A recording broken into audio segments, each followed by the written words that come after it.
ಇವ್ನ್ ನೋಡ ಹೆಂಗವನೇ ಗಂಡ್ಸು ಅಲ್ಲ ಕಾಂಡು ಅಲ್ಲ. ನಾನೇ ಸಿಗ್ತೀನಿ ಯಾವಾಗಲೂ ತಿಕ್ಕ ವರ್ಷಕ್ಕೆ ಹೋಗ್ತೀನಿ ಹೋಗ್ರಲ್ಲಿ. ಬಾರೋ ಡೇ ಯಾಕೋ ನೀನ್ ಶಾಡ ತಿರಕ್ಕೆ ತೋರಿಸ್ತೀಯ. ಅವ್ನಿಗ್ ತಿಕ್ಕ ವರ್ಷಿ ರೇಗ್ಸದ್ರಲ್ಲಿ ನನಗೊಂಥರ ಸಂತೋಷ.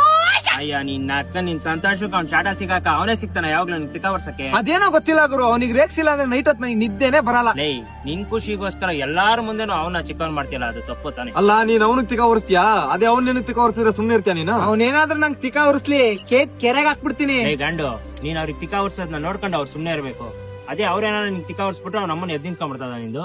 ನೀನ್ ಅಂದಿದ್ದೆಲ್ಲ ಅನ್ಸ್ಕೊಂತಾನಂತ 4 ಜನದ ಮುಂದೆ ಅವನ್ನ ಚಿಕ್ಕೊಂಡ್ ಮಾಡಿದ್ರೆ ಅವ್ನಿಗೆ ಕೋಪ ಬರಲ್ಲ. ಅಲ್ಲ ಲೈ, ನೀವ್ ಊರ ಮಂದಿಗೆ ಅನಿಸಾಡ್ತಿ, ನಿನಗ್ ಅನಿಸಾಡ್ದಾಗಳೆ ಕುಂಡೇಟಂಗ್ ಆಗ್ಬಿಡ್ತ ನಿನಗೆ. ಅವ್ನಮ್ಮ ನೀನ್ ಎಲ್ಲಾರ್ಗು ಹಿಂಗೆ ತಿಕ್ಕ ಹೊರ್ಸ್ತಾರೋ, ಒಂದಿನ ಎಲ್ಲಾರು ಸೇರ್ಬಿಟ್ಟು ನಿಂಗ್ ತಿಕ್ಕ ಹೊಡಿತಾರ. ಅಯ್ಯೋ ನಾನೇನೋ ಅವ್ನ್ ಒಂದ್ ಮಾತಂದೆ, ನೀವೆಲ್ಲಾ ಸೇರಿ ನನಗೆ ಹರಿದಾಕ್ರಲ್ಲಪ್ಪ. ಬೇಜಾರಾಗ್ಬೇಕಿರೋದು ಅವನಲ್ಲ, ನಾನು ಬೇಜಾರಾಗಿದ್ ನಾನು.